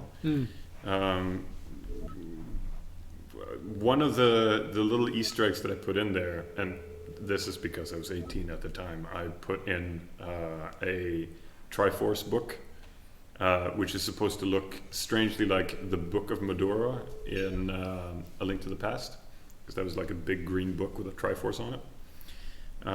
But part of the idea was I like the idea of Otis thinking of all the grand adventures that he can't have because of the stuff that he's bogged up with, having to do errands for Agio. I wonder what kind of fantasy you would need to read in a world like Owlboy, when it's already like the highest fantasy you can encounter. Well, Wolf of Wall Street.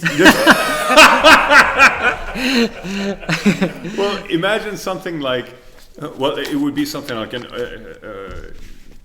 islands on the ocean. Oh wow, that's a whole new thing. Oh, Robinson Crusoe would just be weird for them, wouldn't it? Oh yeah. That would be like science fiction. All right. So from Louis F. 02. Is there a secret in the game that no one has found yet? Like a secret room or a code? Did you remove any elements from the game mid-development? And what was it? What was the strangest bug you encountered? Oh, that's a lot. That's a lot. Okay, so we've already touched on the things that we had to remove. Yep. Is there a secret in the game we haven't that haven't been discovered yet? Yes. Or rather, there's a secret that has implications that people haven't solved.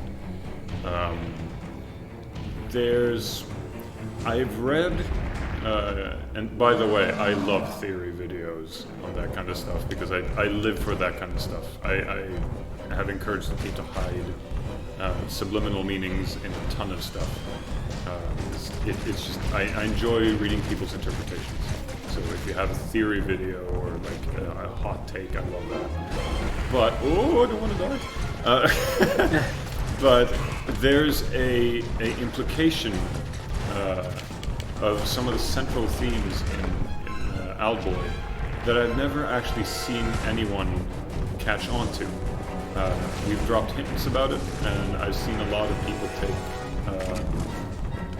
oh shit, I'm gonna... I've seen a lot of people notice some of those things, Yeah. but never connect the dots together and what that implies. And I'm not going to say what that is, and I'm not even going to hint at what that could be. But yeah, there are things that are in the game that are pretty significant to the story that I don't think anyone has ever understood. In fact, we've left hints about it on everything. I hide things in our artworks and our typesets and things all over the place. You know, it kind of it's kind of hard not to talk about it sometimes because it ties up a lot of what Owlboy is. Yeah.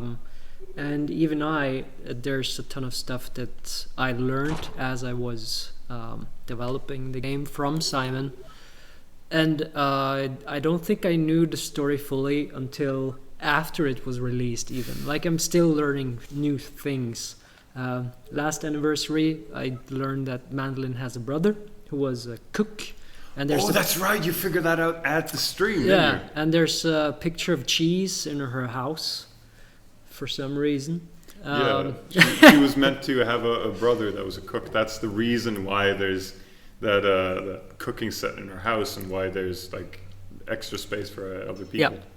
Yeah. So yeah, very late game. We were still adding stuff, and especially the secret stuff was something that we added later because we had to have the whole picture. I remember one of the final weeks we were working on the game. Henrik was pouring his heart and soul into a secret area. And it's still my favorite area. The dialogue there, the music there. Oh my, yeah. Sometimes I'll play through the game just to get to that area, even though it's very late. But there was a version of that added some really interesting backstory to one character in particular that we didn't have enough time to explore. Yeah. I won't say anything about that. But that is one of the bigger regrets that I had, was that area was cut. Because on one hand, Henrik put in a ton of interesting dialogue there, but it dives more into the themes of the game and sort of the hidden parts that people haven't quite deduced yet. But it also gives some backstory to the motivations and conflicts of some characters. And it was going to wrap up 6 different character arcs just with that, and unfortunately we couldn't add that in. No. But maybe sometime down the line people might be able to experience that in a more thorough way. I hope so. On that note, how is the next big thing going? Anything you want to share from Rutherlos? Well, of course we can't say anything about what the new project or projects are. That's going to be a secret for another time. Yep. But what we can say is that holy crap, is it fun right now. It is so weird that we managed to develop the technology to make this work in such a unique way. Trying to keep my lips tight about this. Yeah, we just got funding from the Film Fund for our next project as well.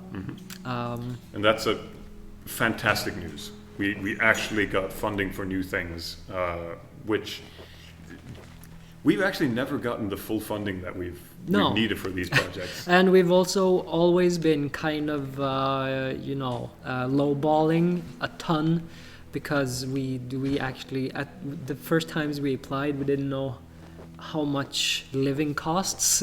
Yeah. So this is the first time we actually have a major budget.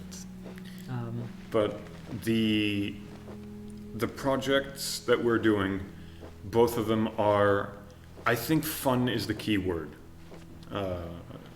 That's about as much as I can say. Yep. Like both of the projects that we're doing this time are actually fun. Yeah. And holy cow, I can't wait to show everyone this stuff. I want to give it a hint, but I can't. I can't. I'll really hate myself later. So next anniversary, yeah, there will be. But not too long. No. In not too long, you'll be able to hear the full thing.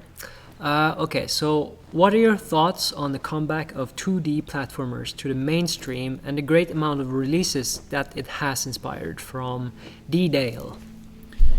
I'm going to stop here. Yeah. Because we're going to move into spoiler territory right now. Yeah. So we're ending the Owlboy section with this part. I hope you've enjoyed our playthrough so far, and you can hold us accountable for that next year. That once we're maybe we won't be able to play the next part for next year, because it means that we'll be going into spoilers. Yeah. But maybe we can do the part after that. Yes. So if anyone remembers at that point, then please do. But once we're back on the main screen, then we'll see if we can jump into that question. Yes. All right. So what was the question again? What are your thoughts on the comeback of 2D platformers? So 2D platformers never left us. It's a staple of the video game industry, and there's been 100 different versions over the years with really interesting mechanics. And there's new ones coming out every year, like Hollow Knight is one of the big ones. There's still a ton for some reason. Yeah, and there's a reawakening of the Metroidvania genre. Fun fact: Owlboy is not technically a Metroidvania. That's a kind of a strange thing that we've been lumped into. I can see the similarities, but technically, if you look at the definitions, we're not one of them. You don't get a lot of power-ups in Owlboy. No. You get new gunners, friends who help you out, but rarely do they open up new passages. And we made the different dungeons linear by design, so that we could better prepare the story bits and the different setups that we wanted. Ironically, it used to be a Metroidvania, but we changed that. But when it comes to the new 2D movement, I'm so happy, because that is part of what we wanted to inspire in the first place. And in fact, a lot of people have come back to us and said that we were sort of their starting point for that. Of course, it would be facetious to take the credit for that. Everyone has been making amazing things over the past couple of years. Ironically, a lot of the big sort of Metroidvania exploration-ish games that have been coming out came out around the same time, and they all had sort of this 10-year development cycle. Yep. About. And then when all of those hit, they were all like, oh, we can make games like this, holy crap. So the fact that the indie movement has moved on to become as diverse and as interesting as it is now is great. And part of our goal was to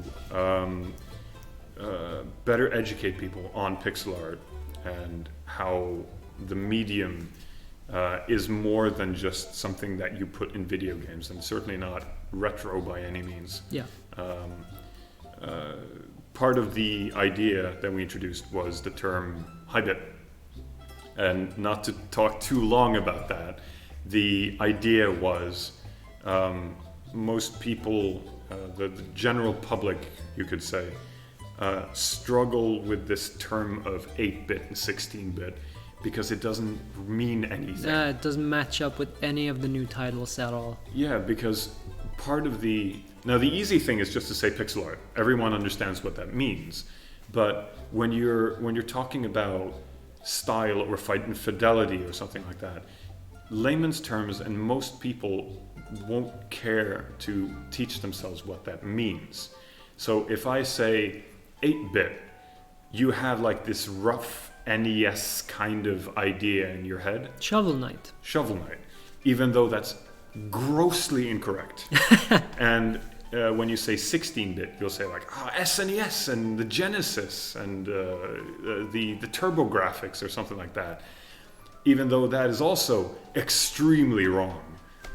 In fact, in most cases, you can't narrow down a video game to the amount of bits. In fact, a lot of the systems that people claimed were 16, 8-bit, whichever, were higher or lower fidelity. The most comical one is the Game Boy Color, because if you stack the colors on top of that, you could actually have millions of colors on that screen. It's just about hacking the system. It's a lot more powerful than the NES. So, but people are not educated on pixel art. So how do we fix that? We introduce a term that people understand, that's technically wrong, but they can use to educate other people. So we introduced the term high-bit, which then means everything past the PSX era. Beyond that, these are games that are made for the modern computer, the modern console, that use higher fidelity than anything that was made back then. And the thing is, that term will then encapsulate everything. So that includes Shovel Knight. Yeah. Shovel Knight would be a high-bit game because you can't run that on an NES. No. You can't run that on the Super Nintendo. And the point here isn't that, we made this lovely term and that we're wonderful or something like that. The point is, our goal has always been to better educate on these types of topics. And at some point, it seems like it started to stick. We've had people reference sort of the talks that we've been having. We've had people use our releases as examples of how you can push things further. And I'm happy to say now that 4 years in, the pixel art community is really healthy. They've done things that we could never have done back when we started Owlboy. The type of technology that people have made that marries 3D engines and shaders and parallaxing effect and all this lovely stuff that we could just dream of. The fact that we had the opportunity to sort of push Owlboy as far as it could be, that people could see that it was possible to do these things and maybe be inspired. I don't know if a ton of people were, but if we could have in any way impacted that and helped move this thing forward, then I think we've been successful. Yeah, and we do have a pretty extensive list of games that could be defined as high-bit pixel art games on our website. If you search high-bit and then D-Pad Studio, you'll find it. And there's a ton of games on there that look awesome. So, yeah, I'm looking forward to see how much people can push pixel art. And of course, we're going to try and contribute our contribution for that pretty soon. Yeah. I think you'll be intrigued about the things we come up with. Hopefully. Okay, looking back on the development and release, any interesting, important lessons you learned along the way and would like to share from all new owner? I think start out with something reasonable is the first part. And I'm not saying that in jest. No. What we didn't realize was that we technically was making the entire game at the same time. Part of the issue was that we started the game at with just the basic parts of it, and then decided, let's make like sort of a base version of all the areas that we're going into, so we have an idea what all this is going to be. Yeah. But the issue was we ended up making a game where we couldn't cut any content, and unless we made the entire thing at the same time, we wouldn't be able to make the game. The smart thing to do is get the basic concept down with all the different mechanics and the base idea, the so-called core gameplay loop, so you know what the game's going to be about and how you play it, and then you start building a base level for that sort of encapsulates that. Then you make a beginning, which will teach the player, and an end, which will end it, and then you can add as much content in the middle of that as you feel comfortable with. But if you don't want to add more stuff, then you can stop there and be done. Because we had no option. Even the things that we cut were really painful to cut, and we only cut the things that added to the story to be cut. And I think had we learned that lesson a lot earlier, maybe things would be a bit different. However, an important part about that is it had to go the way that it had to go. We didn't have any education on this when we started. We'd never made a game of this size before. There was no way for us to know that. We were just kind of let loose, and then we tried. And the fact that it worked out, great. I'm really happy about that. But now we can teach others not to do that. Yeah, and we often do. Whenever we talk about our development, we usually introduce it with, this is how not to do it. Yes. I think we're gonna, take a couple of final questions. Okay, how many do you think we'll do? We'll do 2 more. 2 more? Yes. Okay. But for all of you who sent your questions, you're still in the bingo. So we're gonna be adding all of these balls here, and then, start doing the drawing in a bit. Okay. From Håkon Brostigen. How do I start making pixel art? What program do you prefer? This is a... we're getting a message. We're not getting a message. Never mind. Do continue. Okay. Making pixel art, you can really start with most things. Personally, I prefer Photoshop, and you can really use any version for that. You just use the pencil tool and you go. And it has a lot of built-in things, but most people find that to be sacrilegious. So there's Sprite, you have Coral Draw. There's a lot of different programs now that allow for pixel art. I started with GameMaker, which is actually a really good sprite editor, and an animator as well. Yeah, I started out with MS Paint, so you can really start anywhere. But the important thing is that you just make pixel art. You make pixel art and you experiment with pixel art. I feel like people get too caught up with this, what program do I do, instead of just going, make pixel art. There's a lot to study, there's a lot to understand, and there's a lot of nuance to this field that is not necessarily apparent to people when they just start out. There's a lot of misconceptions about pixel art, and only when you try and make it yourself and you see how other people have done it, and you start to pick up the nuances of how you wish to add to your own work, does it start to sort of click why things work the way that they do. All right, I think we're gonna go for the final one here. Okay. From Tumblr, Crimson Worm, Crimson Wyvern. I think, yeah. I don't know if ice cream exists in this universe, but if it were to theoretically exist, what would be the main 4 favorite flavors?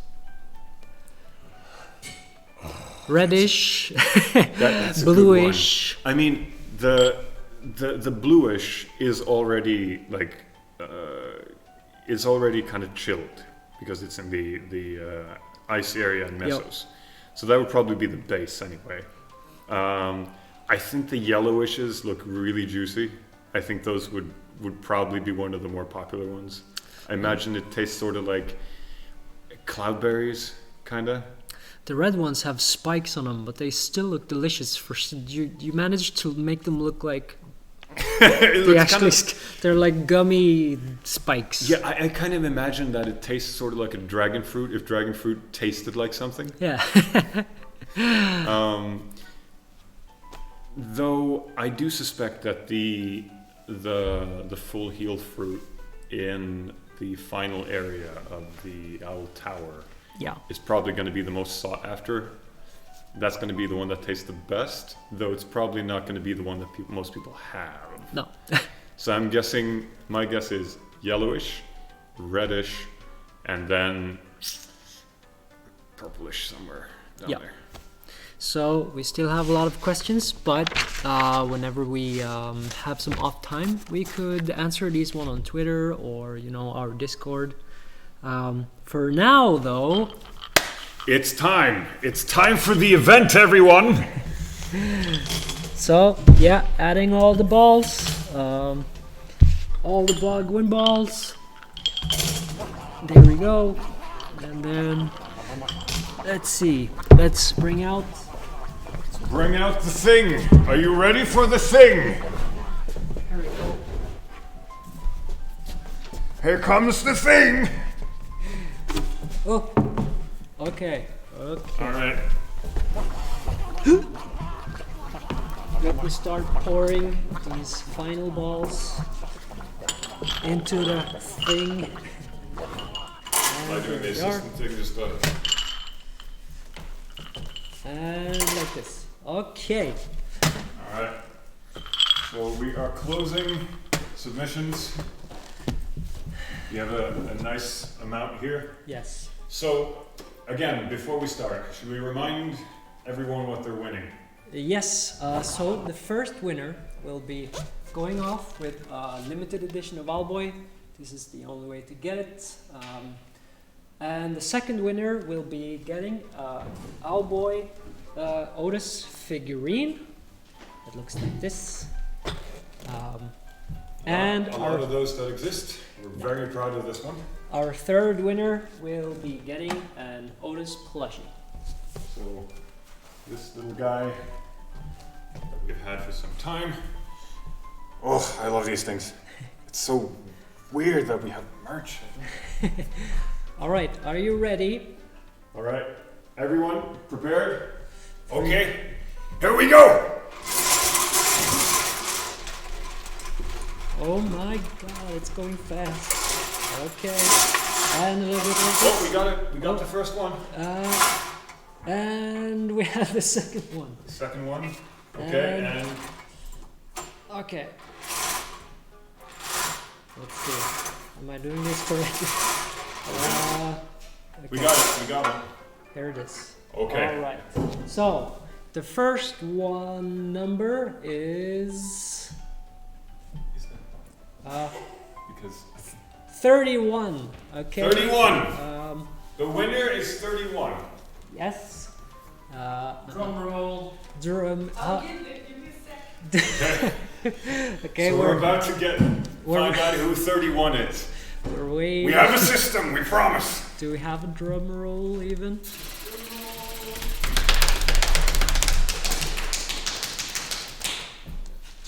Okay, we got it. We have the winner in our hand. And all right. Thank you. I can't read that. Oh.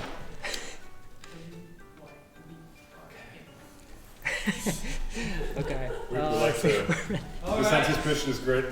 Sorry. Okay.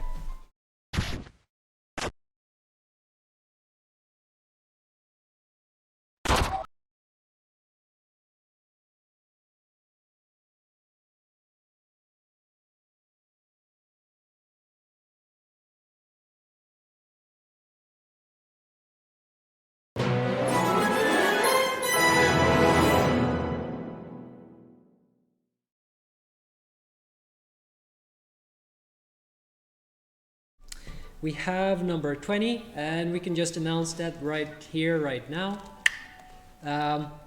Who's this? He needs to know it. Hold on. Well, we're not He using just shouted at you. Yeah, Yeah. shout it at me. Oh, I can't see. It's like binoculars. Hold on. Okay, we got it written. Okay, for the Otis figurine. There we go. Well, we're just announcing that. Simon will be the ball winner now. Okay, the winner is Rathalos. Ah! So, Rathalos, congratulations. You'll be winning, bringing home this lovely Otis figurine. Yep. And number 9. Can you bring the figurine closer to the camera? Because Here we go. you can barely see it. Yeah. See that, Rathalos? This is going to be yours first. Yeah, that's pretty mixing. Yeah. All right, All right. Good. we're about to find out our last winner of the night. Last winner is Tiny Sketchy. Tiny Sketchy, you have won a Otis plushie. This will be coming home to you. You will be flying right out. And I dropped my pin because, of course, I did. This is a professional stream. And this is actually Tiny Sketchy's fan art that she sent for our anniversary. Oh, I get so much art. I love this wall. Yes. So we'll be, as we're closing down the stream, we'll be just have a close-up of this wall so you can admire it. Okay, We you have- grab that. Yeah. Okay. We can just put it there. Yeah, that's fine. Oh boy. All right. So, for those who didn't win this time, we have a couple of items on our Ko-fi shop. In fact, we just launched our Ko-Fi shop. So, link should be in chat eventually. We only have a couple of items in there because we don't have a ton of this Nope. stuff. But We managed to snag some before it all sold out, so we have a little bit of a supply, and we've put it on the coffee shop now. that's the good thing about having our own office, is that we can now actually sell our own merch. Yep. So if you want to support us, that would be a great way for everyone to do it, because we don't actually have to go through a third party for that. No. So I guess, I guess that wraps up. That actually wraps up the whole thing. Can you believe it? We've actually done the entire 4th anniversary now. Yeah. That feels so strange. And we will be taking off. Probably to sleep for a week. This is the first time we've actually prepared to a greater extent. Yeah, there's been a lot of work. I hope you're happy. Yep. We're gonna spend the rest of the week eating cake. Yeah. So I hope everyone's enjoyed yourself. It's been lovely having you here with us. For those of you that haven't played Owlboy yet, if you want to check it out, by all means do that. But if you don't, I'm still really happy that you wanted to join us and listen to us ramble for a little bit.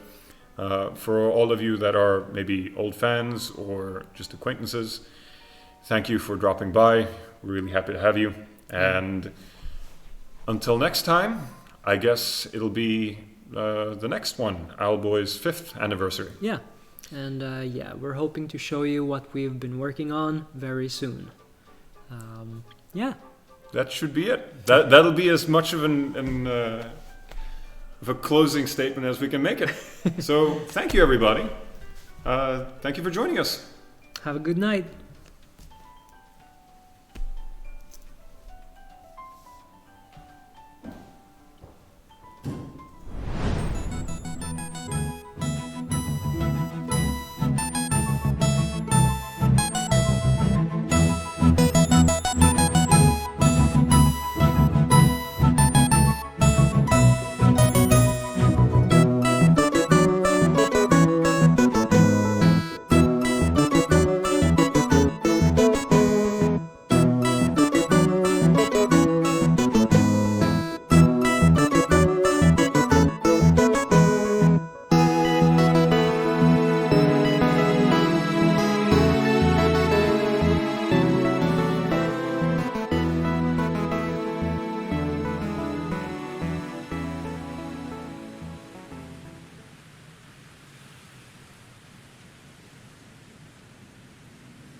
Thank you.